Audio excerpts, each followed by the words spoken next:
नमस्कार आप सभी को। मेरी ये वीडियो है दहेज प्रथा पर, जो प्राचीन समय से हमारे भारत में चलती आ रही है।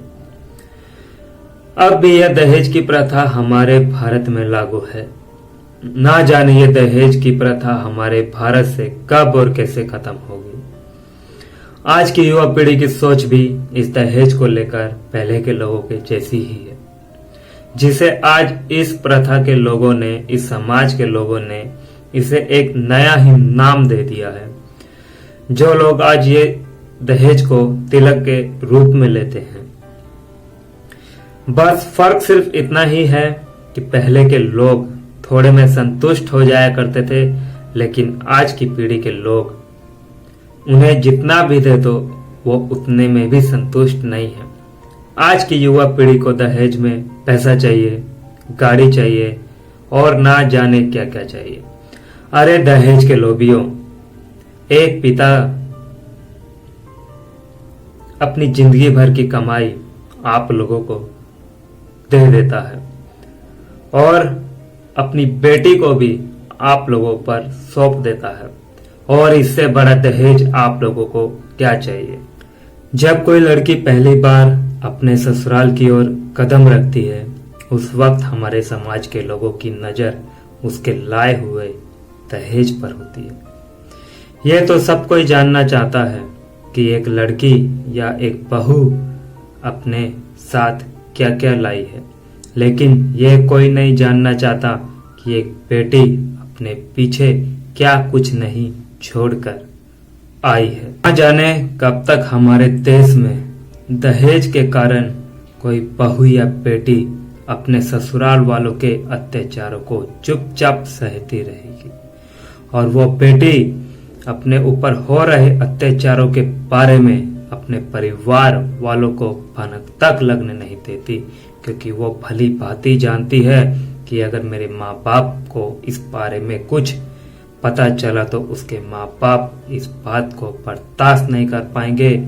यही कारण से वो चुपचाप हो रहे अत्याचारों को सहते रहती है।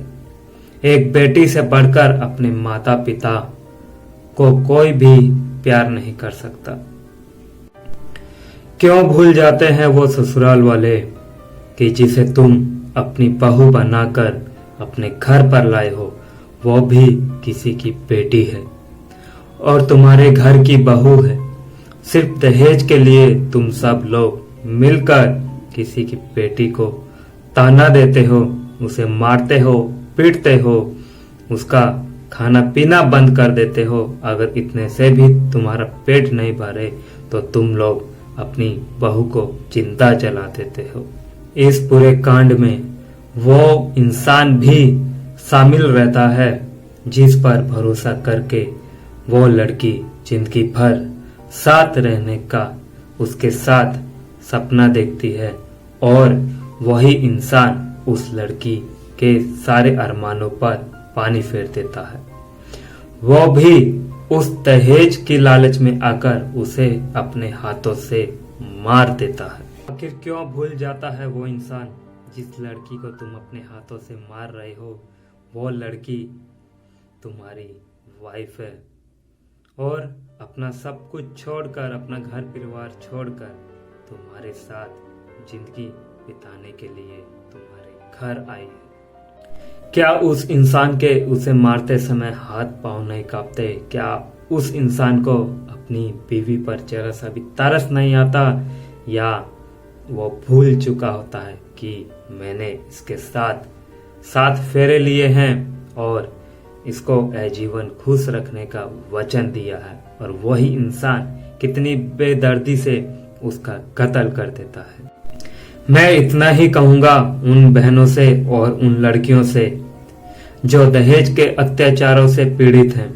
डर कर नहीं रहना है आप लोगों को, और ना ही किसी जुर्म को अपने ऊपर हैवी होने देना है। अगर आप कमजोर पड़ोगे तो ना जाने ये दहेज के लोभी कितने अत्याचार आप लोगों पर करेंगे, क्योंकि आप लोगों को उन लोगों से लड़ना है, उन्हें जवाब देना है। अपने अंदर आप लोगों को हिम्मत और जज्बा लाना है।